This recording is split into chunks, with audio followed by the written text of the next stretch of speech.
sometimes I'm looking for a word that's not there anymore. Before I used to have a freaking command of the English language. I could use words out of the blue. I could speak quickly and I was sharper, I feel. Yeah, word fluency. Another big thing that is diminished during sleep deprivation. So sleep deprivation, just so you know, is classified as 6 hours or less. So you are sleep deprived. What it is, Brad Lee back again with another episode of Dropping Bombs. Today in the studio, folks, I've got a real treat for you today. Louisa Nicola, what's cracking? How are you? I'm so excited to be here. Folks, a lot of people say I don't have enough women on the show, and I'm like, well, number one, that's not by purpose. I prefer women, actually.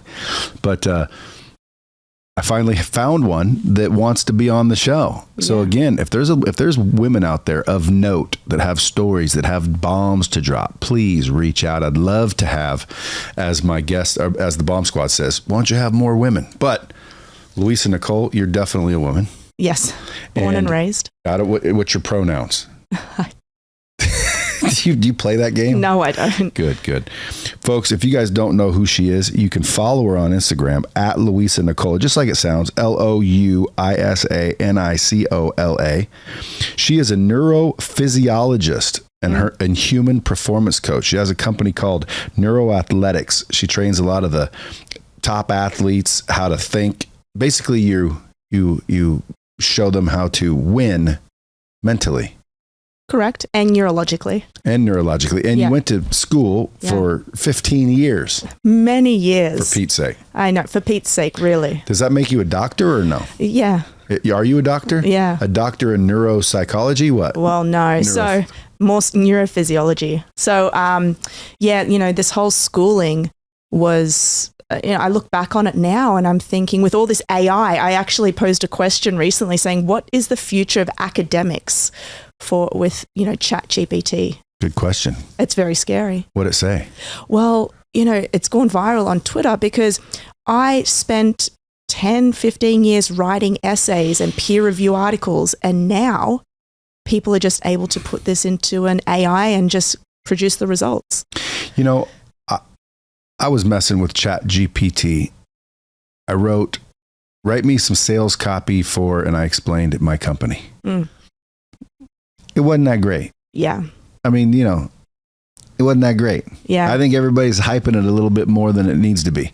Now, if I said, write me a 7,000 word book about the Bible and I didn't care what it said, I just take that and now go sell it. That's valuable. So, I mean, don't get me wrong. I'm not saying AI has no value. I just don't think it's that, it's not that good yet. Well, that's good because I don't want it to eliminate what I do. Well, what you don't write essays though. I don't write essays, no. But my company, You're like the girl on. You ever see the show Billions? I got to tell you, so many people say that to Wendy. What's her name? Yeah, Wendy. You're like Wendy. Yeah. Actually, I am. So Neuro Athletics works with both hedge fund, portfolio management. We've got the financial side, but we've also got the athlete side. So we work with NBA, Major League Baseball, tennis, cricket. So it works with athletes, entrepreneurs. Absolutely anybody. I always say we work with anybody who has a brain.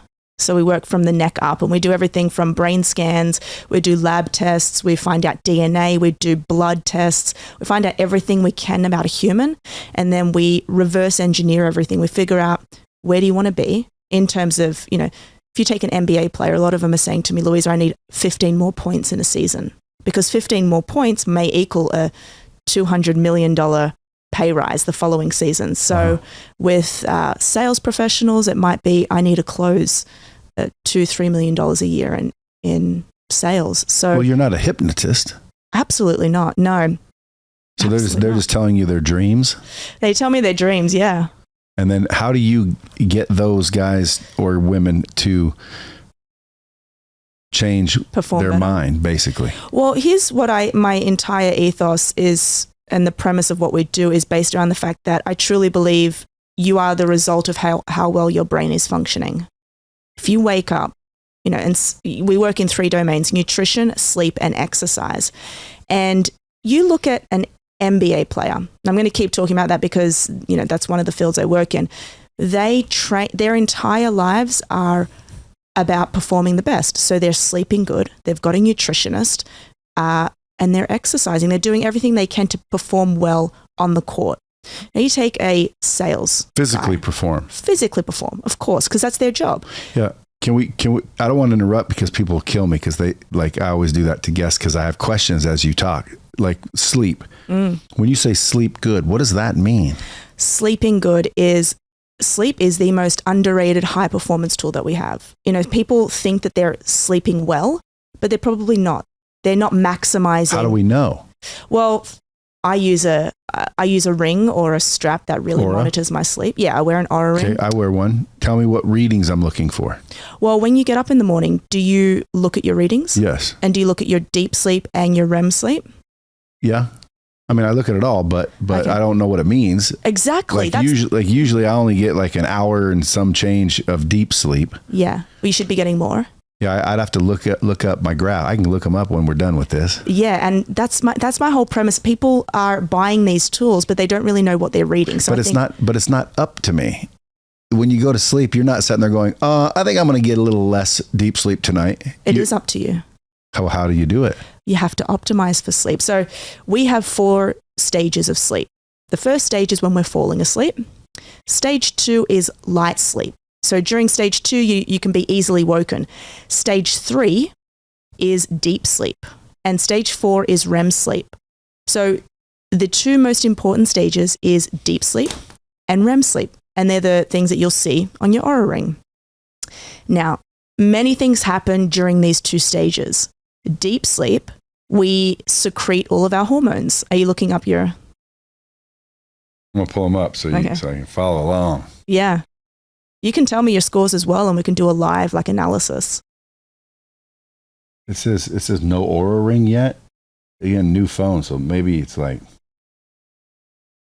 my records aren't there for some reason. But so I can remember kind of what they say. Yeah. So first thing you want to look at when you open that is you want to look at total sleep time. Well, that's where I struggle a little bit. And this is probably why your scores are not at where they are. Yeah, my total sleep time is usually 5 hours to 6 hours. That hurts me. But I can't do anything about it. You can. What? See, this is my thing. You could be performing, I kid you not, 30% better than what you are. And I've watched you avidly over the last 4 years. For those of you watching and listening, Brad and I actually met 4 years ago. He doesn't remember, which is odd. Most men remember meeting me. I do remember. I was on your podcast. You were on my podcast in 2018. That's you were crazy. around 30,000 followers back then. Wow. Yeah. And you told me, you said, Louisa, I'm going to have one of the biggest business podcasts and one day I'll interview you. Dang. And you stuck to your word. So I'm happy about that. But yeah, if you could, I've been watching you for so long. You speak about money. You speak about performing better. I guarantee you could be performing. Well, tell me, much better. And people can pick up while you're telling me how to do it, how to do it for themselves. Because I guarantee you, there's a lot of people out there that don't sleep much. Yeah. But I mean, people say, or at least I thought to myself, maybe if I, work out more, I'll be more tired. But I worked out. I mean, I work out probably more than most now. I used to not, but I'm working out a lot. I still sleep 5-6 hours. And when I go to bed, it's like 11:30, 12 o'clock at night. Yeah. I hit the pillow and boom, I'm out pretty quick. And then I wake up at 5, sometimes 3:30. Sometimes I get 3 hours of sleep. But when I wake up, I've trained my brain to be extremely grateful. And so when I wake up and realize that I get another day, I get excited. Like I wake up, I don't wake up groggy. I wake up and go, oh my God, I get another one. So now I get to, now that kind of excites me. So now I say, what do I got to do today? What do I get to do? So I jump out of bed and I'm excited and, I start doing my routines. So it's like, I can't stay asleep. I've tried. What would it mean for you if you were producing 30% better results? It would mean a ton. It would mean a ton. And that's what you can do from sleep. And so, but how do I do it? I would love to do it. I want to sleep 8 hours like I used to. But are you waking up because the alarm or just because you're waking? Okay.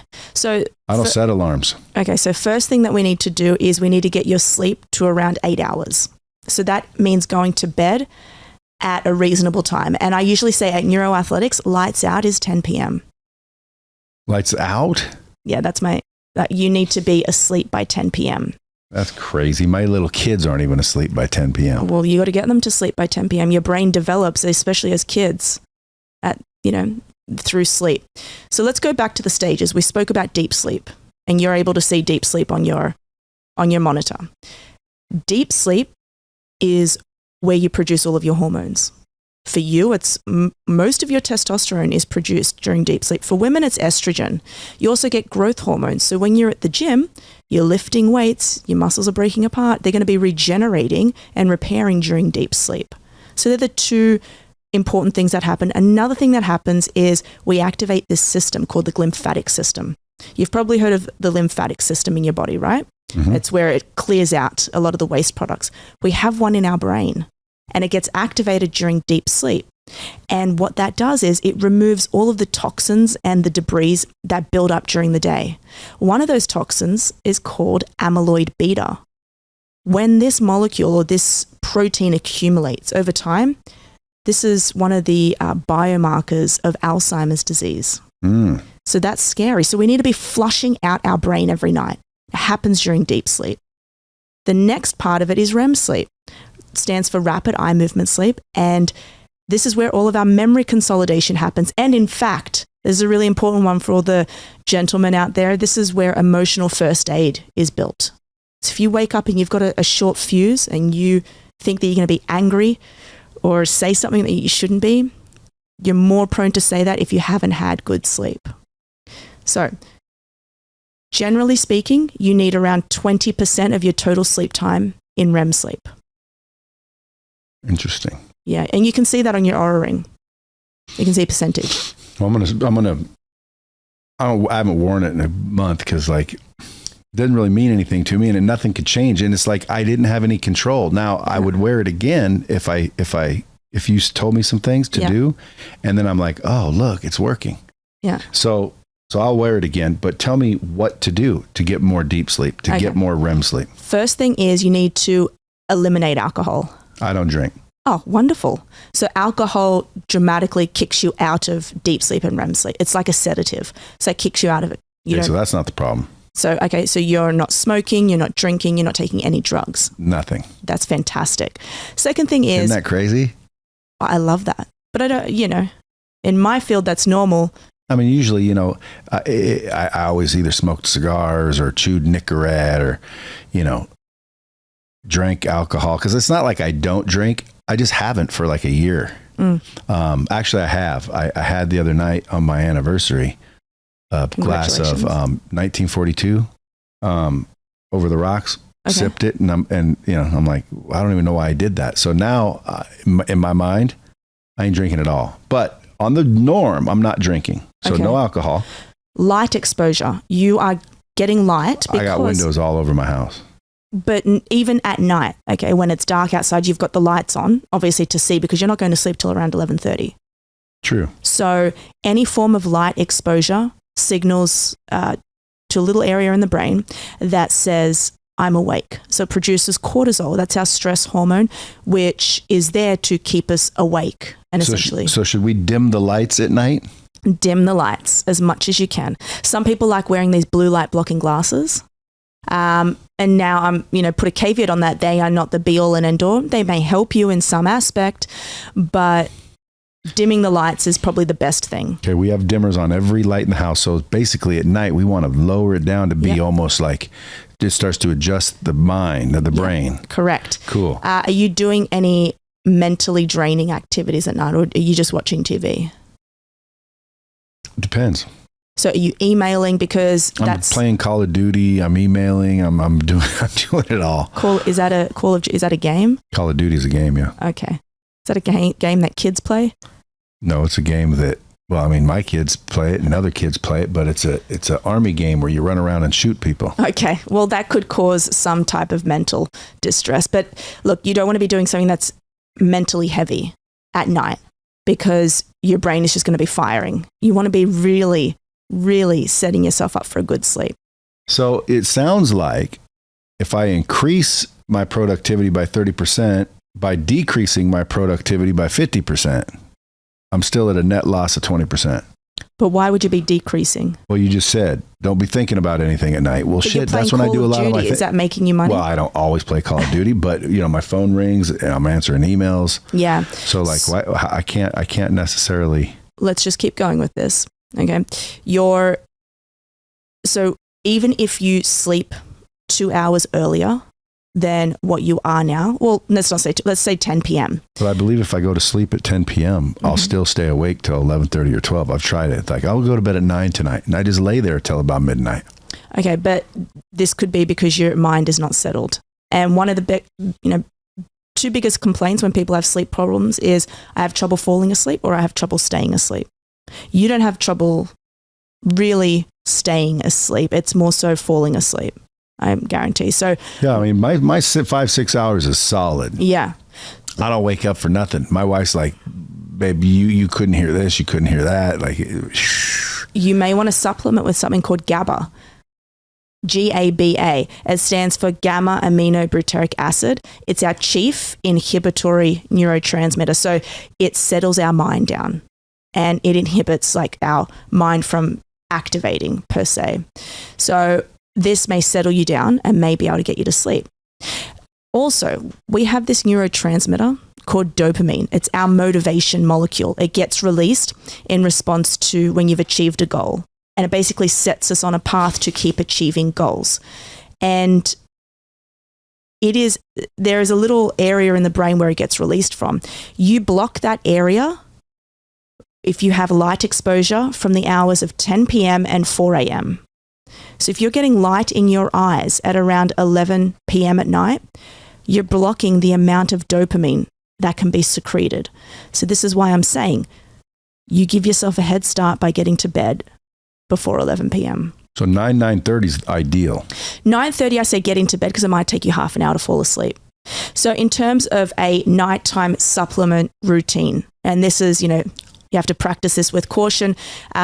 Generally, what I like to do is have GABA and I don't go near melatonin. I was about to ask, what about that?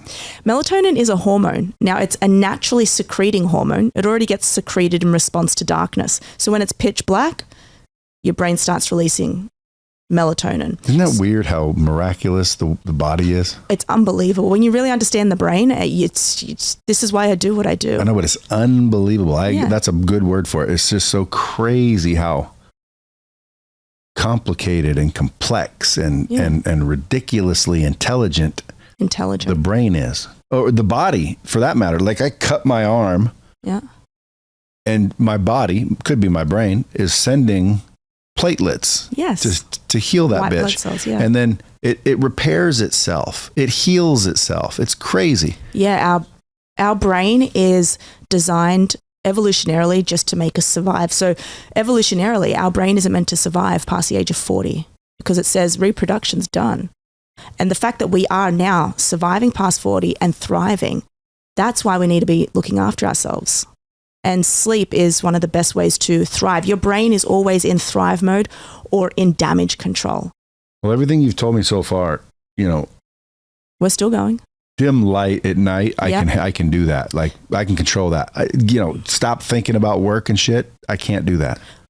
Let's keep going with the supplement routine. There's so we've got the GABA. We're staying away from melatonin. Okay, which is a good thing. And then we're having magnesium L-threonate. So there's 3 forms of magnesium. This one is able to penetrate the brain and nervous system. We're having magnesium L-threonate. Like L3? Threonate. L-threonate. When I have magnesium L-threonate, this just knocks me out and I go into a deep sleep. Sometimes when I take melatonin, I have vivid, almost nightmares. Yeah. Why is that? Well, when you have melatonin, you're basically telling your pituitary gland, this is where it's the pineal gland, I should say, not the pituitary, it's where it's secreted from naturally. Okay. You're telling it to over secrete it. And generally what happens is people do have these night terrors, or what happens is they produce so much melatonin in overdrive and then they wake up 3 or 4 hours later because the pineal gland's like, okay, she's already got all this melatonin. I'm going to stop producing it, and therefore I'm going to wake up. So these vivid dreams occur during REM sleep. You want to try and like stay away from that. In these vivid dreams, are you punching anybody by any chance? And acting them out? Okay, good. Why? Because you can pick up on early Parkinson's disease from something called REM behavior disorder, which is where you act out your dreams violently. So if you're dreaming about beating people up, and if you are screaming and you're punching someone, and it may be indicative of REM behavior disorder. Yeah, but what that means is I'm heading for Parkinson's? Yeah, almost. Yeah. More often than not. Obviously, Parkinsonism, which are the symptoms of Parkinson's disease, they occur 20 years before you actually get diagnosed. And one of them is REM behavior disorder. Then there's also tremors and other things involved. So don't get scared if you are, having these vivid dreams, but I would be. Yeah. Because that means if you're having these vivid dreams where you're beating someone's ass, you're more than likely going to get Parkinson's. And when you're actually up and you're hitting someone, and you're actually asleep. And there's nothing anyone can do about that. There's no cure for that. Well, there are, if the earlier the diagnosis, the better your chances are at the progression. Alzheimer's disease is a whole different ballgame, and which is why we want you to be sleeping. So well, sometimes it seems like I used to be able to, let's just say, because I just did it again, like sometimes I'm looking for a word that's not there anymore. Before I used to have a freaking command of the English language. I could use words out of the blue. I could speak quickly, and I was sharper, I feel. Yeah, word fluency. Another big thing that is diminished during sleep deprivation. So sleep deprivation, just so you know, is classified as 6 hours or less. So you are sleep deprived chronically. Chronically sleep deprived. Chronically or clinically? Well, both. How much do you sleep? I try and sleep 8 hours. How many do you sleep? 7 hours and 50 minutes. What if someone sleeps 9 hours, 10 hours? Beautiful. That's even better? I mean, it's not better, but it doesn't matter that you don't, it's if that's what your body needs. LeBron is sleeping 12 hours. Well, again, when you say if that's what your body needs, see, that's what I do is I think if my body needed more, it would stay sleeping. Not necessarily. Why wouldn't it? Because body's pretty smart. The body's smart, the brain's smarter. Yeah, so the brain would be like, dude, you need more sleep. I'm going to keep you asleep. Unfortunately, there are different pathologies that may keep us up. Even lack of sleep is probably going to just train your brain to only sleep that much. And let me tell you, I'm not sure how old you are, and you don't have to say it, but 54. 54. Wow. I'll be 54 on the 27th of January. Happy birthday. Capricorn? Aquarius. So when you are chronically sleep deprived, you're building up these toxins, like I said, but you're doing a whole host of things in the interim. That's the long-term effects, which are leading to neurodegeneration. Short-term effects are it interferes with your prefrontal cortex. Prefrontal cortex sits just here behind your forehead, and it's responsible for our executive functions. They call it the CEO of the brain. Thinking, processing speed, reaction time. You just said word fluency. You can't pick up on words. That is a sure sign that you need to be sleeping more. Well, I want to repair that. And how about memory? Memory? I think I have selective memory. Because I can remember things from a long time ago, but I don't remember things sometimes from a month ago. Like people say a lot, Brad, remember when you did this and said that? And I'm like, no. Yeah. And like you said, I don't remember being on your podcast. I kind of do. I mean, I remember you. And I remember, I think, doing your podcast a long time ago, but I wouldn't bet on it. But that's because, I have selective memory. Like, in other words, if I want to remember, I do. Yeah. Another thing that happens at the age of 30, our brain begins to atrophy, which is scary. Everything goes downhill. Well, I just had a brain scan. What type? I'd have to say CT. I don't know. What did you do it for?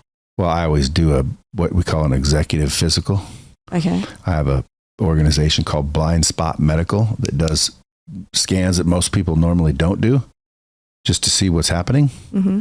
I wonder what type of brain scan it was. I mean, a CT, it could have been an MRI. Could have been EEG. Well, I did get an MRI for sure. Did you put a cap on your head with leads coming out of it? Nope. Okay, then it wasn't an EEG. But they saw my brain. It was an MRI where, like, I went into the big machine. Okay, yeah, an MRI. But, they showed me my brain and they said, your brain size, believe it or not, is great for your age, which I'm like, they're like, your brain shrinks when you get older. Yeah, exactly. Like, no kidding. And they're like, yeah, but your volume is still there. It's, it's great. They said. I said, cool. So there was nothing supposedly, because I don't have brain doctors looking at the scans, but it seemed to be okay. But they said specifically, my brain's full volume. That's amazing, because your brain does atrophy as you get older. It loses gray matter. We have gray matter and white matter. Now, the gray matter is on the cortex, on the outside of it, and the white matter is on the inside. And this is where all of our processing speed occurs. And both of them shear away as we get older through lifestyle factors, but just due to the natural brain aging process. So that's why we need to be sleeping, eating well, and exercising, especially. Like, I'm a huge proponent of what I do is exercise. Where do I go take all these tests if I were to hire you to be my coach? Yeah, and this is what I do for our portfolio managers. I have a hospital grade EEG. So I actually have an EEG which tests the functionality of your brain. So that's great. Where at though? Where do I got to go? I come to you. Oh, nice. Yeah. Did you bring it with you today? I didn't. Damn. I know. Could you imagine if I did? We don't even have time for that. But it takes a while? It takes around 40 minutes. Well, I'm going to hire you after this. We'll figure it out where I want to get you to have me increase my productivity, because it would be worth whatever you charge. That's for damn sure. Yeah. I'm not cheap either. 30% though. I guarantee you don't cost me 30% of my income. But so this is the reason why you want to do this. You want to be picking up on areas of dysfunction. If I can say, look, your brain in this part of the brain is not working at its peak, let's get it to working at 100%. It actually looks at word fluency. We look at reaction time, and we do a full visual acuity test. So we're going to test how well your eyes are seeing a stimulus, responding to your brain, what that stimulus is. We'll pick up on the time frame of what it's doing, and we'll speed that up. We'll do that through sleep optimization. You'll have to put your Oura Ring back on. We'll do it through nutritional interventions, which I haven't even asked you if you're on any supplements. Depends. Vitamin D3, K2, and vitamin C is mainly the only thing. Okay, we can probably work, depending. We'll do blood work as well. And a blood DNA work's test. Flawless. Is it? Well, I don't know what the biomarkers that you've been testing is. All of them. Yeah. Again, I get deep, extensive testing. I love that. I want to check out this place that you're talking about. It sounds great. Do you take omega-3 fatty acids? No. Why? There you go. I just don't. One of the best things that you can be taking. Actually, I take it back. I've been starting now to take First Form. Okay. Mega packs. You know what those are? No, but I know First Form. It's basically a pack of vitamins that probably has omega-3 in it. I could text Andy Frisella, who's the main. I love Andy. Me too. I could text him and say, does it have omega-3? But I'll look like a dumbass because I'm sure it does. Yeah. But it's the daily pack that they have for men. Okay.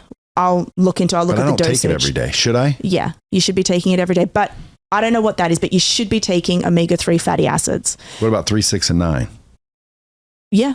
You mean omega-3, omega-6? Is that what you're talking about? Yeah, and omega-9, because there's an oil that at the store that says omega-3, 6, and 9. That's the one you're supposed to have. No, just stick with the EPA DHA.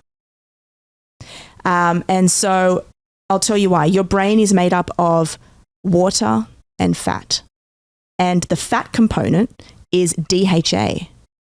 DHA is in omega-3 fatty acids. Omega-3 fatty acids comes from fatty fish, mackerel, salmon, all of those fatty, oily fish. And it's made up of 3 parts: EPA, DHA, and ALA. Now, the EPA and DHA is all I care about. There's actually something developed by Dr. Bill Harris called the omega-3 index. It measures the amount of omega-3 in a red blood cell.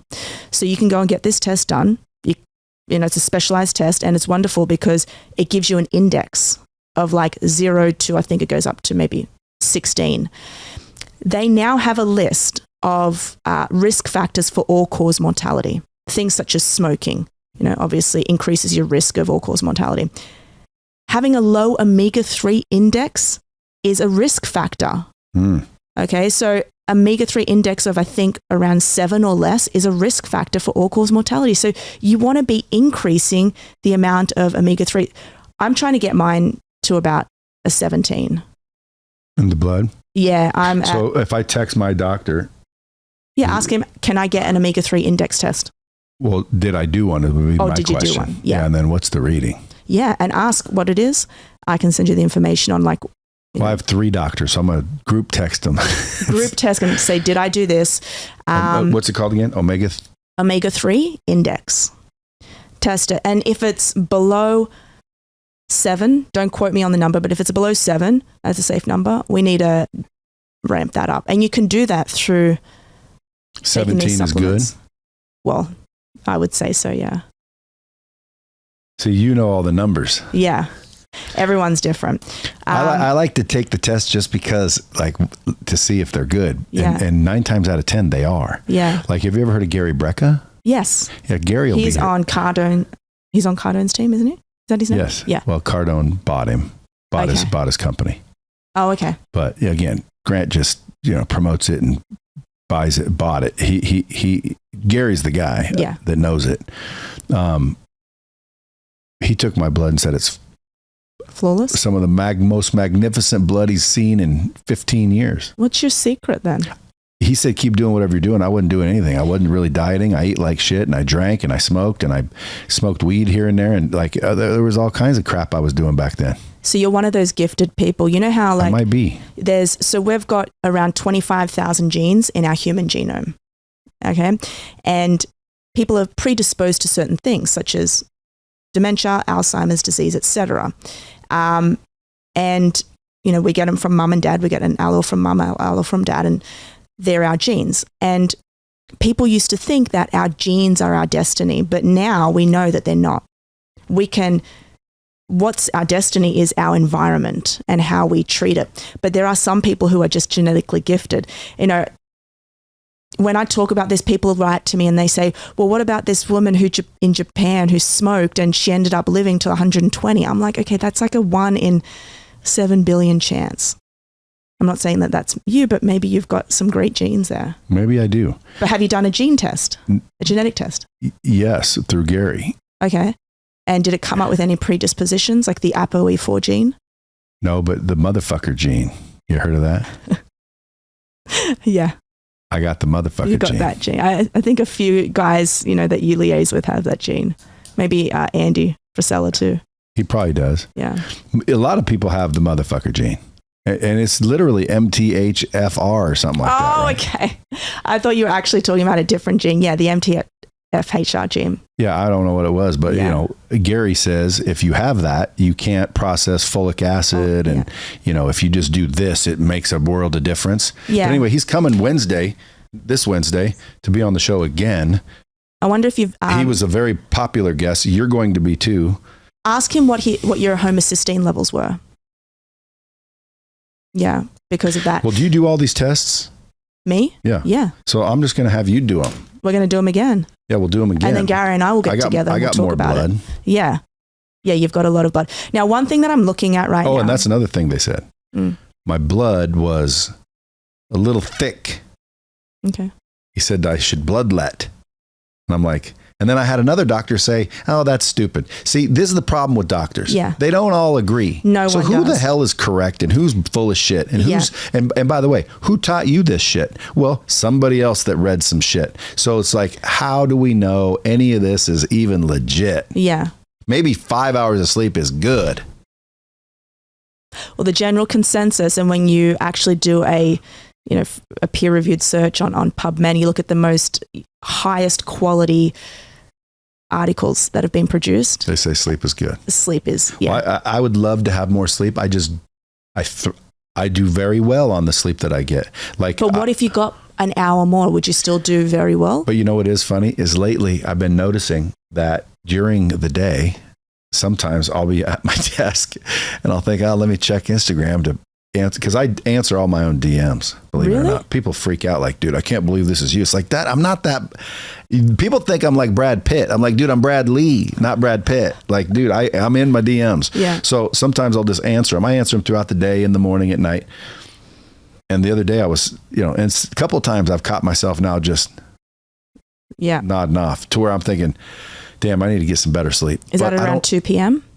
You don't nod off at around 2 p.m.? I'd have to think, but seems so. Yeah. But what I need to do, Louisa, is dim the lights at night. Yep. I need to kind of lay low a little bit mentally at night, which I can do that. And I need to take, what was it?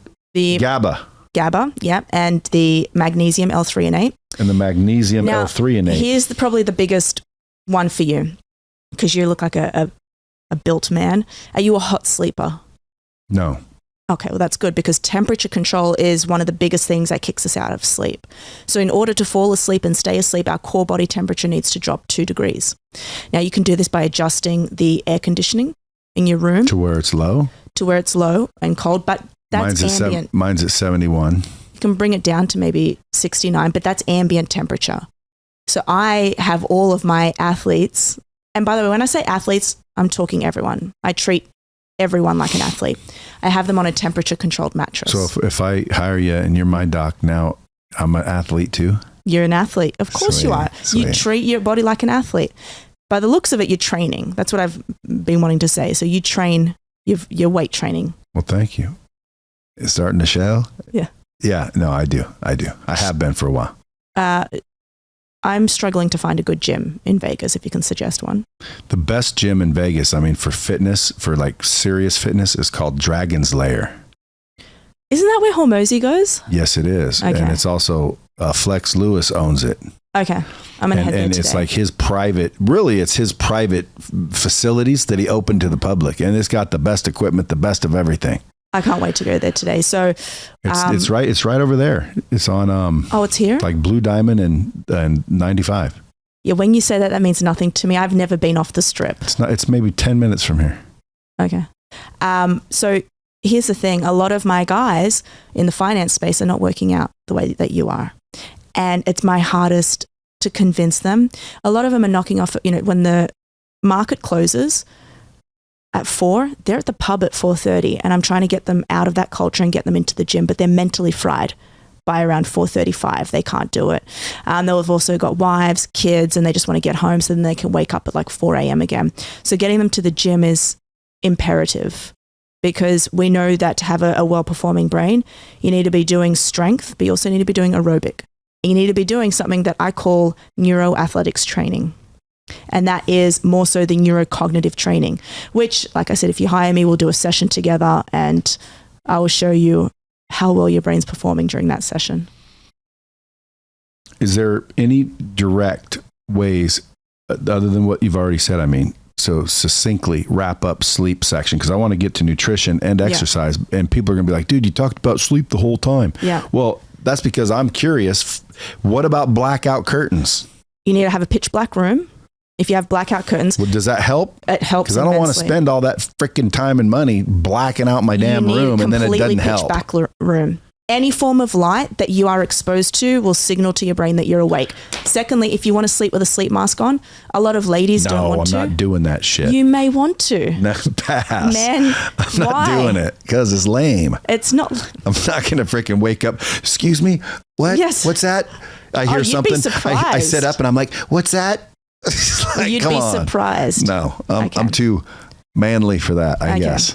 And just like I'm not going to wear pajamas. Oh, well, that's your prerogative. I also don't wear pajamas. Yeah, I don't wear pajamas. I sleep preferably buck naked. Preferably.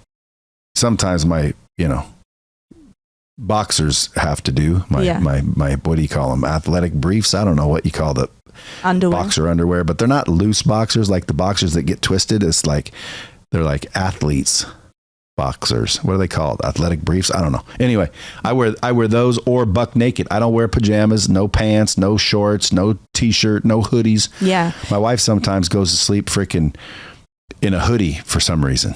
She's cold. Yeah. Yeah. She gets cold. Tell her not to wear that, because then she's probably heating up during the night. And we want you to be sleeping cold. She gets no sleep. She's going to love you. She gets no sleep? Well, we have a 1-year-old. So understandable. My wife respects sleep so much, but she never gets any. Like, she will literally leave my room to not wake me up. And I'm like, I don't hear it. She's like, you didn't hear that? I'm like, wow. No. She's like, she tells people she don't want to sleep like a baby. She wants to sleep like her husband. Why? I mean, is it anything other than the kid that's keeping her up? She just says she never sleeps very well. Okay. I'm going to have her listen to this episode. I'm going to have you. I might hire you for her too. Yeah. Depends on how much you are. Now we're getting spendy. Yeah, we're getting spendy. How about 2 for the price of 1? Mm-hmm. Hey, by the way, if they're thinking, man, I need her website, I don't think I mentioned it, is neuroathletics.com.au. I noticed a small accent, and I know you guys can hear that. That's because you're from Australia. Correct. The land down under. But you don't live there. No, I live in New York. Why don't you get a neuroathletics.com You would period? Think because somebody else has and they won't give it to me. What a piece. And they don't even use it. Dude, if you go to lsvt.com, which Lightspeed VT, I've always tried to get lsvt.com. Yeah. It's not used for anything. It's just sitting there parked. It says, you can buy this. And I offered them like $5,000, $10,000. They never respond. I'm like, me too. I've tried so hard. So that's painful. And then everyone's like, why don't you do a .org? And I'm like, no, I want .com. So, well, why don't you do I'll bet you can find one pretty close, like Neuro Athletics, my Neuro Athletics. Because it's not athletics. Yeah, it is athletics. It is. Neuro, Neuro. So just go to .au. Yeah. Neuroathletics.com.au. She is here in the United States, even though you're going to an Australian website. Yeah. And you can hire her for your team or yourself. Or if you are a trainer, and this is something that we're rolling out, we may even do a seminar in Vegas, where what I noticed is these trainers out there, athletic trainers, or if you're training an athlete, they don't know anything about the brain. And I think, how are you training these athletes if you don't know anything about the brain? So we're going to be releasing our inaugural 2-day Neuro Athletics coaching course. Well, would you agree or concur that the polyunsaturated hydrocarbons that flow through the medulla oblongata increase the blood flow to the erector pili? Are you reading that from somewhere? No, I wouldn't agree that, but... Why not? Do you know what the medulla oblongata is? It's the base of your brain. Where are you getting this information from? What do you mean? I was going to be a doctor as a kid. You know, I know like the parts of the brain and the body. Wow, and the bones. That's amazing. The medulla oblongata. Yeah, I don't know. That's right here. I don't know if it's part of the brainstem. Yeah, I don't know if what you just said is true. The prefrontal cortex, the cerebrum, the cerebellum. Yes, these are good words. The cerebellum is the mini brain. Do you believe that there's any truth to, like, most people think the brain controls the body? Yes. Well, it could be your stomach. You mean your gut? Well, same thing to me, but yeah. Your gut controls. Your microbiome is actually what's controlling everything. Your brain doesn't tell your stomach it's hungry. Your stomach tells your brain you're hungry. Yeah. And there's so many, there's those, there's the gut microbiome people who are like, it's this second brain and it's that comes first. I believe the brain well and truly comes first. And the cardiologists hate what I'm about to say. I truly believe that the brain is more important than the heart. Well, I would too, because you could have a great, strong heart, but you're brain dead and you're fucked either way. Yeah. Let's just close off sleep and then we'll move on to the brain. I don't know why, but when I drop F-bombs in front of you, it seems inappropriate. I try and stay away from... but your accent in your class makes me think, well, maybe I shouldn't say that right now. That's good. Yeah. I adapt to my environments. Good. Like, I go in and talk to kids sometimes. People are like, well, Brad, he cusses. That's because I was raised poorly. But, sometimes I've had hour-long conversations without one cuss word. It's just where I'm at and who I'm talking to. Yeah, I don't really. You're elevating my class level. Oh, that's great. Yeah, that's good. Let's close off sleep. Well, first, before we do, I want to know, blackout curtains, you said yes. Yes. What about the, what's that drug? The one you sleep with. Ambien. No. No Ambien. No Ambien. Because like Ambien is just knocking you out. I know, but if my wife ever like truly wants to sleep, she'll have to take an Ambien. And that's another thing. It's sedating you. You know, when you go into surgery, they pump you with propofol. That's a sedative, so it knocks you out. It doesn't put you into sleep. And this is what these drugs are doing. It's low-level sedatives that are just knocking you out. With an Ambien, and we're living in an Ambien culture, I believe, it's just knocking you out. It's not putting you into sleep. So therefore, what does that mean? You're not cycling through the 4 stages that I mentioned. The two most important ones, deep and REM sleep. So you're not getting the regeneration that you need. Do you believe in like the sounds? They have these little machines and white noise. Yeah. People use them. I don't. My wife does. It bothers me. I can't sleep with something going no, in the me background. Either. But I'm under the premise of whatever is going to calm you down and put you into sleep, then use it. For some people, I suggest putting it on a timer where it just taps out like once you're asleep. All right. So do you have anything else? No, the only other thing, if you are a hot sleeper, it would be maybe have a look at a temperature-controlled mattress. What about a weighted blanket? Oh, they're amazing. That'll calm you down as well. A weighted blanket? Yeah. Not necessary, but it might, in your instance, I'm getting it all. You're getting it all. Yeah, I'm going to call somebody as soon as we're done here, and I'm going to say, go black out my room, which is a hard room to black out because the whole wall is windows and like corner to corner. Like, I don't know how you get corner to corner blackout, but I'm sure they can do it. One thing that's underestimated is stress. Stress can kick us out, like can actually wake us up. You know, where we've got a parasympathetic nervous system and a sympathetic. We've got this part of our autonomic nervous system, which is the fight or flight or the rest and digest. So this fight or flight is going to wake us up. And usually when people wake up, if it's not to run to the bathroom, it is mainly because they're thinking about something. So stress, making sure that you're managing stress levels. That's another thing. I'll work out at night. You see, yes, don't do that. Not good. Not good. I should work out in the morning. Yeah. I could, I just don't like to because I want to wake up and do what's called fasted cardio. And I only have time to do one thing in the morning. Why do you do fasted cardio? Because that's supposedly what makes it work better. I mean, I don't know where you get your information from, but okay. Look, other doctors. Yeah. I mean, you can do whatever doctors, it is. Doctors never agree. No, nobody agrees on anything. And so. What's wrong with fasted cardio? Well, I mean, it depends on. Look at bodybuilders. They all do it. Do they? All the ones I talk to. Okay. Well, maybe they're doing a bit of fast cardio, but you're obviously. Maybe we should ask Hormozy. He looks great. Those calves. He's ripped. I don't know what he's doing. I wonder if he's on anything. He would have to be. You can't look maybe like peptides. that. Yeah. Not peptides. Testosterone. Okay. Maybe even Winstrol V. You can't look like that naturally. There's nobody that looks like that naturally. Is this live? No. Okay. Why? Oh, because you might have to cut this out. I just want to say something as well. No, don't. I don't cut anything out. Okay, then. Do not say it. Okay. If you don't want it on here. No. I just want to say. That everything that I'm telling you, practice it with caution. I'm not a medical doctor, so therefore, everything that we're talking about, even magnesium L-threonate, make sure you talk to your physician about disclaimer, adding in anything and taking anything out. Disclaimer, but not just legally. It is for everybody. I wouldn't want to add anything out, unless I know it's good for me. Yeah. But back to the Hormozy thing, I think in this industry we're getting misaligned to what works. People could look up to Alex and think maybe I'll go and take testosterone and these peptides and whatever it is that he's on, and it probably isn't the best thing, and it's scary. We all know what happened to Liver King. I'm going to text him right now. See. Also tell him that I want to meet him.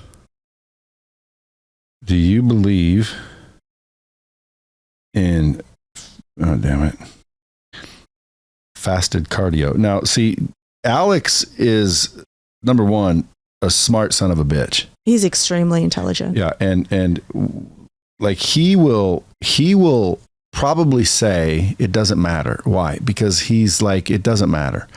Like just with calories in, calories out. Now, obviously calories from Snickers and calories from, lean turkey are going to be two different kinds of calories. But what he means basically is, if you want to lose weight, eat less calories than you're burning. If you want to gain weight, eat more calories than you're burning and lift weights. It is as simple as that. Like it's common sense. Yeah. So when it comes to fasted cardio, he's going to have a similar answer. I got used to not asking him anymore because he always makes me feel kind of stupid when he answers me. I'm like, duh, like no shit. I should have known that. Which I did, but whatever. So sleep, we're done with that now. Well, are we? Yes, we are. Okay. So folks, get your sleep. Yes. That's important. Yes. And know how to track and measure. Is there too much sleep? What if your kids are sleeping all day and you're like, get your ass up, quit being lazy? We should let them sleep. Well, I mean, if they're sleeping at night, but we're seeing now with kids that they're up on their phones all night. Well, what's weird is when I was a kid, I slept a lot. Like I loved sleeping and I could sleep until noon if they let me. Yeah. And that's because your body and your brain is growing during that time. You need all the growth hormone that you can get. I'm scared. My brother has 3 kids, 3 girls, and 2 of them, one is 13, one is 16. They're on their phones until like 1 a.m. in their bedrooms. That's terrible. It's so bad. So we should take their phones at 9. Well, yeah, and lock them up. Yeah, what do they need their phone in the middle of the night for? My brother said that invites a whole host of other issues. Like what? I don't know. Maybe arguments. I don't know. I don't have any kids. Yeah. Well, that's called, pacifying your children. There you go. Which we are terrible at. We do that all day long. Sometimes, like if you take their iPad at dinner, I'm like, no iPads at dinner. They freak. And it's like, fine, take your damn iPad. There you go. See? Yeah. It's pacifying, but hey, I get what he's saying. So premise of what we're looking at is increased total sleep time, making sure you're getting to sleep at around 10 p.m. Blackout curtains, if you have to. Sleep mask, optional, but warranted. And I definitely recommend a sleep mask. If you need to, try supplementing with GABA or magnesium, L-threonate, anything that's going to really settle your mind down. Making sure that you're not eating within an hour and a half before falling asleep, because that's going to be heating you up. Making sure that you're having no caffeine in your system past around 3 p.m. I don't do caffeine. That's great. And then waking up, when you wake up, making sure that you're getting natural sunlight in your eyes for at least 10 to 15 minutes the moment you wake up. Natural sunlight. Yes. Which in Nevada is not difficult to do, but my backyard is kind of shaded in the early morning. How am I supposed to get natural sunlight? Do you look up? Is there a sky that you can see? Yeah. Yeah, then that's good. So you just wake up and look at the sky. Yeah, just look at the sky. If you can see the sun anywhere, then maybe look at that. But making sure you're doing it first thing in the morning, because your brain signals to your body, I'm awake, when it gets natural sunlight. So if I have a blackout curtain situation going on, I press the button and open up the curtains and let the light in. Well, no, because light is attenuated with glass, so you have to walk outside to get that light. Gotcha. See, Yeah. Many people think they're doing it through the glass of their windshield when they're on their way to work, and it's like, no, because glass attenuates light and photons. So get outside, look at light, and that will set your circadian rhythm. The reason we do that is because around 12 to 14 hours after you get that natural sunlight, that's when you're going to start to, your body's going to be like, okay, we're going to start to get ready for sleep soon. So making sure I try and do this at 7 a.m. each morning, which is hard in New York, but I've got a balcony.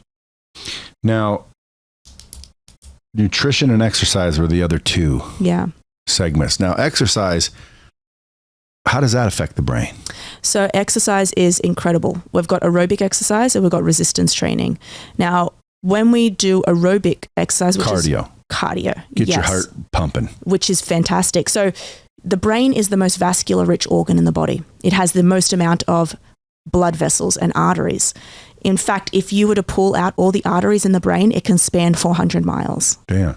Did you see that article recently where if you drink a cup of coffee, the blood flow to your brain decreases by 50%? I didn't see that. And I don't know if I believe that. Well, what do you mean? It's an article. You have to believe it. Where was it produced? PubMed. Really? No, I don't know. Even articles on PubMed are somewhat, shady. So what happens is you've got two main arteries that shoot out from the heart. You've got the carotid and you've got the vertebral arteries, and they go up into the brain, and all the arteries like in the brain branch off from there. Some of them are tiny. These little capillaries are 1 cell thick, which is tiny. Then you've got the bigger ones, and what they are doing is they're delivering, obviously, blood. But what is that? They're delivering oxygen and nutrients to the brain. One of the biggest risk factors for not getting oxygen to the brain is if we have something like an elevated blood pressure, hypertension. So hypertension can actually collapse the tiny little arteries in the brain, the tiny little capillaries in the brain. Capillaries, that's what they call them in Australia. We call them capillaries. Yeah, estrogen we say estrogen, you guys say estrogen, we say capillaries. And I've also been known to say, I say skeletal muscle, but you guys say skeletal. So anyway, it means the same thing, but these little blood vessels are really important, and they die off as we get older. And they don't come back. So one thing that you can be doing is monitoring your blood pressure daily. My blood pressure's flawless. I knew you were going to say that. Is there anything about you that is not flawless? I don't think so. You've even got a great set of my teeth personality. There. Yeah. My personality might be a little bit askew. But you haven't got any wrinkles up here either? Like, well, I don't know, you're getting there's some wrinkles up there. Yeah, I get Botox. But I haven't had it for like a year. So how often do you check your blood pressure? Every day. Really? You've got a cuff? Sometimes twice a day. I have it here. I'll take mine. I'll take yours. Yeah. Who do you think is lower? Mine. How old? I don't want to tell you your age, but let's wager. Yeah. No, actually, I better not. Wait, what are you sitting at average? Well, I don't want to wager because when I take my wife's blood pressure, it's ridiculously low. Like I'm thinking, is that okay to be that low? What's 110? Lower. Okay. Sometimes she's like 104 over 58 or something. Like, damn. Is she feeling faint? In the middle of the day, no. In the middle of the day, I'm usually, 118 over 70. You are? Yeah. Yeah, that's about what mine is. Actually, I'm around 112, depending on what time it is. Yeah. First thing in the morning. Do you think girls have lower blood pressure naturally? No, everybody's different. Guys need more blood pressure. They got more limbs to fill up. That's a funny way of putting it. Look, everybody needs to be in a certain range, depending on, many different risk factors. But the premise of this is to fill up. Yeah, the premise of this is we need to be getting adequate blood flow to the brain. When we exercise, what are we doing? Where the blood is pumping. Yeah. And with each contraction, you're getting what we call cardiac remodeling. So you're building the vasculature, or you're building the muscles around your heart. And this is great. So eventually with cardiac remodeling, you can build stronger heart muscles, which means that you can pump with every beat, you can pump more blood with each beat. Because it's stronger? Because it's stronger. So this is great. So we're getting adequate blood flow to the brain. But what aerobic exercise does is it enables us to release this thing called BDNF, brain-derived neurotrophic factor. It's a growth factor for the brain. So it gets released, and when it goes into the brain, it's able to go into the hippocampus. It's this little structure deep in the brain. We've got two, obviously. Fight or flight. No, it's responsible for memory formation. It's one of the first things that goes as we get older and during mild cognitive impairment. I don't have a hippocampus. I have a rhinocampus. You have two hippocampi, but what's a rhinocampus? Instead of a hippo, I prefer a rhino.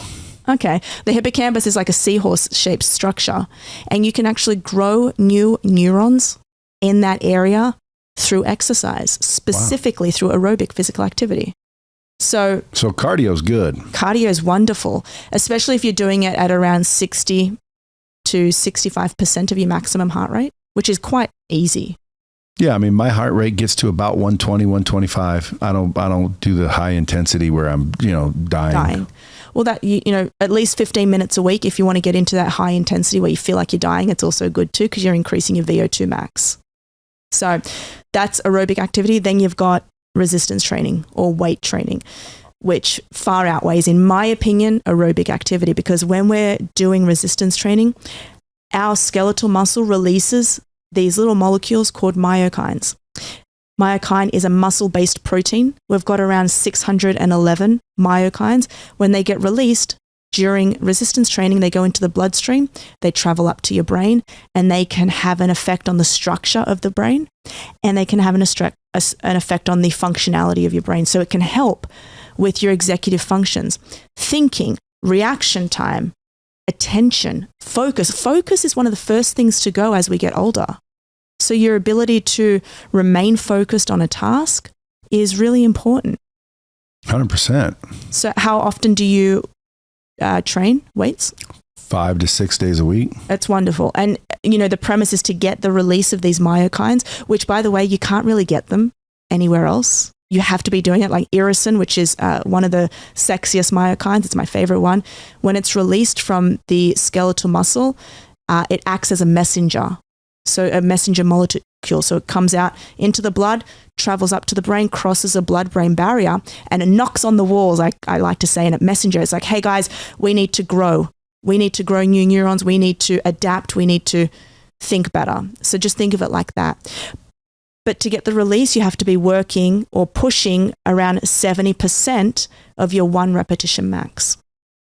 70% of your 1 rep max. So if your bench max is, let's say, 225, yeah, you want to do 70% of 225. So let's say 140, let's say 165, let's say. And then doing what, around though? six reps. 6 reps. 6 to 8 reps. To get that to release? Yeah, but here's the thing, you've got to make it hard. You can't, I see a lot of women, which is what I hate, a lot of women just at the gym just doing these tiny little weights.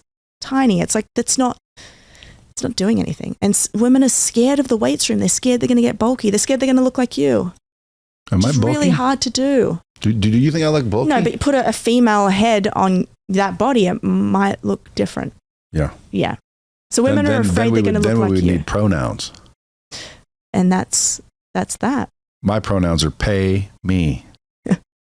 That's a good pronoun. That was a good one. So if anyone ever says, what are your pronouns? Say pay me. I like that. Maybe I should do that. Hey, I like those pronouns. If people were forced to use them, of course I would refuse because I think they're ridiculous. I don't even want to get into the conversation because it might ultimately derail this intelligent conversation. And I think people need this conversation for sleep and health and longevity. And, I like to say that dropping bombs is bringing, knowledge from the people who have it to the people who need it. This is the kind of information most people never get. This is a good one. And it's scary. And it's easily fixed. Like nothing you've said is like something where people have to have a bunch of money to do it. They have to do this. No, like just pay attention. Yeah. The 3 biggest things that you can do is sleep, exercise, and eat right. well. And you want to know why I'm so passionate about this? It's many reasons. A, I'm in love with the human brain and what it can do. B, in 2019, my dad had a stroke. And I've seen, what it can do to families and what it can do to somebody. Do you think because of those 3 things that he was ignoring, he had a stroke? Or he had a stroke just because people have strokes? Well, no, he had elevated blood pressure. I'm Greek. My father is I call him a stubborn man, and he didn't really want to do anything about his blood pressure, which is why blood pressure management is imperative. He also has AFib, atrial fibrillation, which basically churns the blood. And if it's not looked after or monitored, it can clump and eventually, cause an occlusion in one of the blood vessels, which is what happened with him. But now I'm seeing so many changes because we've implemented sleep and exercise. And his nutrition's always been good. Nutritionally, let's wrap up with nutrition. Yeah, let's do it. Keto. I get asked that all the time. I don't subscribe to any diet. I like red meat. I think it has amazing benefits. Here's my thing, and the only caveat when it comes to nutrition, and that is the whole saturated fat saga. Saturated fat is tough. It's difficult. Going too much overboard with the saturated fats is going to be detrimental to the arteries. What about unsaturated fats? No, look, that's fine. I think everything in... What's the difference? Like, just so people know, like avocado, the fat in avocado is fine. What kind of fat is that? I believe it's unsaturated. Don't quote me on that. I'm not a nutritionist. I know a lot of people get clips from this. I would think it is, though, because it's good fat. Yeah, I mean, bad fats. Is avocados have unsaturated fats? Avocado is rich in unsaturated fats. Unsaturated is the good one. Saturated is the bad one. Yeah, and this can raise too much saturated fat can raise your LDL levels, which is quote unquote the bad cholesterol levels, and anything over around 70 is considered high, which can be a risk factor for atherosclerosis. And we don't want that. We don't want plaque forming in the walls of the arteries. We want to keep them. We want to keep these pumps nice and clear.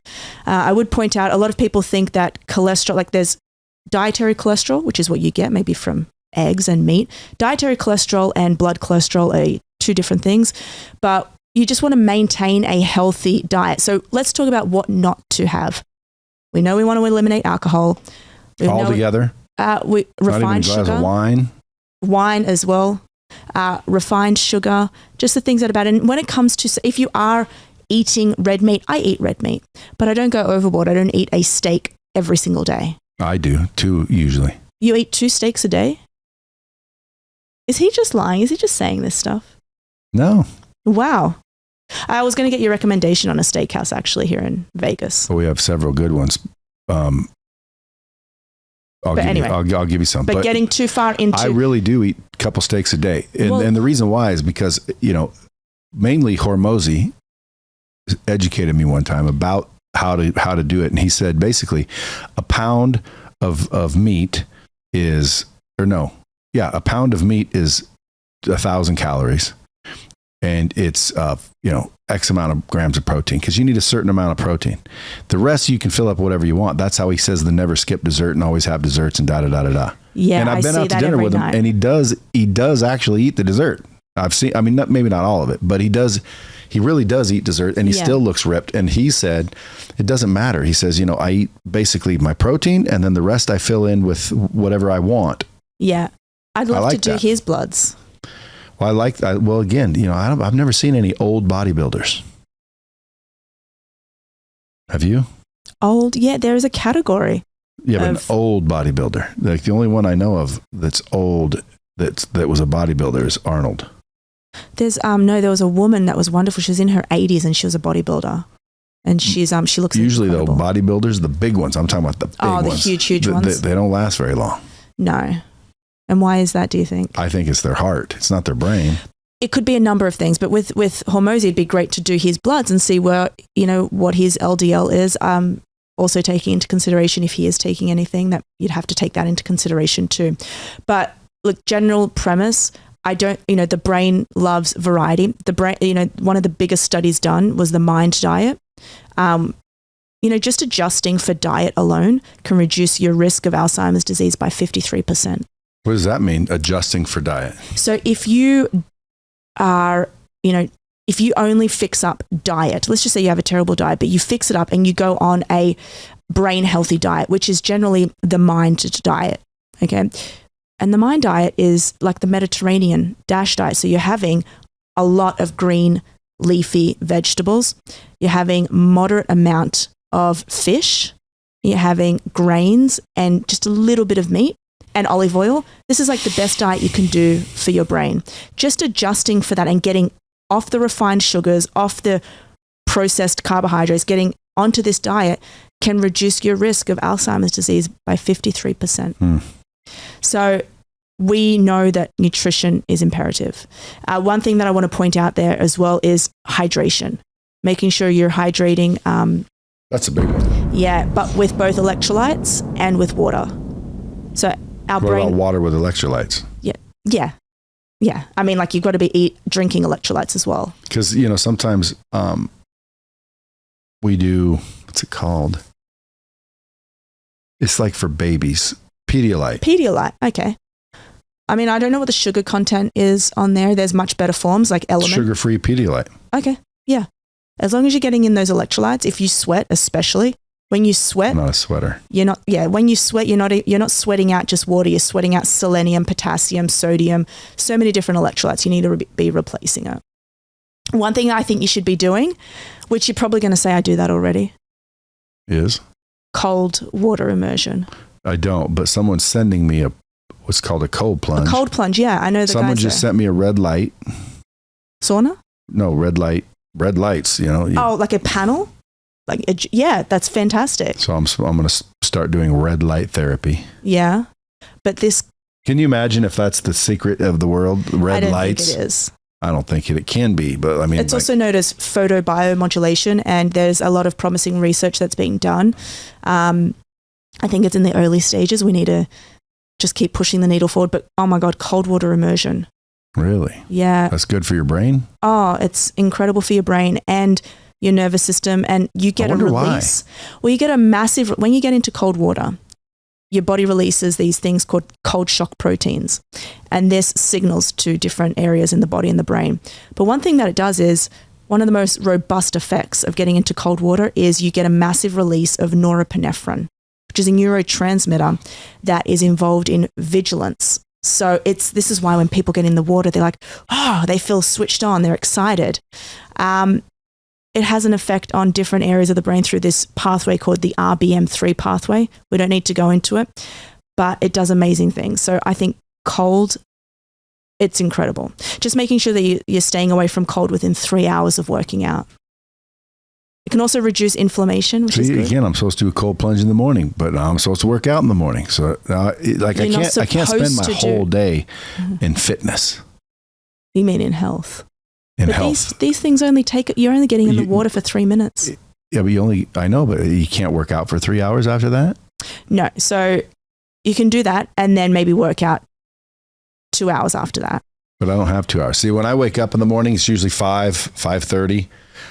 I open my eyes. I'm like, okay, well, I better get going. So I jump out of bed. Obviously, first thing I do is brush my teeth because, because you're not gross. Yeah. So I'll brush my teeth and then I won't eat or anything. I'll just drink some water, start to hydrate, maybe a half gallon or a quarter gallon. And then I'll jump on the cardio for 30 minutes, 12, incline of 12, 4 miles an hour. So it's pretty good, It just gets the blood pumping. Then I'll do some other routines, but then I'll just go to work. Then when I get home, I play with the kids, About when they're around about time to go to bed, 9 o'clock, I'll go hit the gym for an hour, just a body part, knock it out real quick. I do 10 minutes cardio warm up to get the blood going to the muscle. And then I come home, drink a protein shake and go to bed. Maybe that's why you're not sleeping, because you're working out too late. But let me just say, you don't have to get into the cold plunge first thing in the morning. You can get into the cold plunge at any time in the day. Maybe I should do the cold plunge at night. Yeah, that'll be great. That's fantastic because it'll cool down your body. Interesting. So, Louisa, you want to come back, I'm sure. Yeah. So make sure that you reserve or let's arrange a time for an episode 2. Let's do it. Because there's going to be a lot of people that hit you up from this episode, and I want to hear about their wins. Nutrition, sleep, and exercise. Fortunately, I am doing all 3. Just sleep is my weak spot, which is why I spent most of the time on that. Yeah. And I'm going to go get blackout curtains. Okay. Magnesium L-threonate, and which is funny because I wrote L-3onate. That's okay. And then GABA. Yeah. And then I'm going to see what happens. I'm not wearing the stupid thing. And you're going to try and go to bed at 10 p.m. I'm going to try to go to bed at 10 p.m. And be asleep by 10 p.m. And there was a rule that was called 3-2-1, I believe. So you don't drink coffee 3 hours before you go to bed. You don't eat 2 hours before you go to bed. And you don't look at any screens 1 hour before you go to bed. That is beautiful. Is that a rule? That is a great rule. And what happens with that? Just improves your sleep quality? It improves the sleep quality, but it also improves your ability to fall asleep. I have no problem there. I'm going to pull up my Oura ring. I'm going to start sharing it with you. You say you don't have a problem, but... Falling asleep? Hell no. Then start going to sleep at 10 p.m. I could. I just, don't want to, but, I want to increase my sleep quality, so I'm going to try it. You're going to do that, yeah. Yeah. How long do you think it'll take, by the way? Because I'm open to trying people's shit. Yeah. But after a while, if it's not working, I'm going back to my shit. Here's the thing. Your brain loves consistency. You can't just sleep one night. But how long do you think it would take before I see my improvements? Oh, I mean... Like, my resting heart rate is? 49. 42. Wow. People say that's athlete level. I'm like, Yeah. I'm not an athlete. I don't go out and train We're hard. going to have to do a DNA test. The resting heart rate when I'm sleeping is between 42 and 46. And that is like athlete. Yeah. And I don't understand. But if it's genetics, hey, dude, I'm just happy to have them. But I see Ed Milet, my boy Ed Milet. Yeah. I see him, he's showing his results like they're, 55 and 65. He's a big man. Yeah. And he's like, these are good. And I text him mine and he's like, dude, you're a freak. Yeah. But my REM, my REM sleep and my deep sleep, it's always like an hour and change or less. I reckon that you will be able to increase it just with increasing total sleep time. And if you can't, we'll work it out. But if everybody's listening, they're going to increase 30% productivity just by getting sleep. Yeah. What about sleep, exercise, and nutrition? Well, if they nail all three. I believe you'll be getting 30% productivity by, increasing all three. Here's the thing. If you are working out incredibly and doing all the right things, if you're not sleeping well, you're not going to be getting the benefits. But you can't just have one or the other. But why would that be the case if you're doing all three? Which I am, but I sleep the way I sleep. Yeah. I mean, it's like looking at any elite athlete. Why would they come and see me? Because they can always get better. It doesn't mean that they're going to get better. They're already better than the other person, but if they are the best, they can still get a little bit better. Did you say LeBron James sleeps 12 hours a day? Yeah, that's the consensus. Damn. And he's been, I think he had an article where in an interview, and he said he's sleeping at around 11 to 12 hours a day. And now bear in mind, he's a bigger man. He exerts a lot of energy during the day as well, but he takes care of his sleep. How old? Yeah. Was he 30? I don't know. No, I think he's late 30s. Yeah. Well, I appreciate you coming up. Thanks, Brad. It's one of the longest episodes. That's good. Really? Oh. Yeah. And folks, if you guys want to follow her, like I said, go to @Louisa Nicola on Instagram or go to neuroathletics.com.au. Shoot her a message. Tell her how much you enjoy her. If you guys need to improve, reach out to her. Until next time, keep it real. The other part I love about commercial too is the tax benefits, not just as an owner, but also that an owner is what they call a general partner. Then there's limited partners. Let's say you're like, hey, Josh, I'm interested in putting a couple $1 million over the next couple of years in your commercial real estate projects. Well, there's awesome tax benefits with that, with tax cost segregation.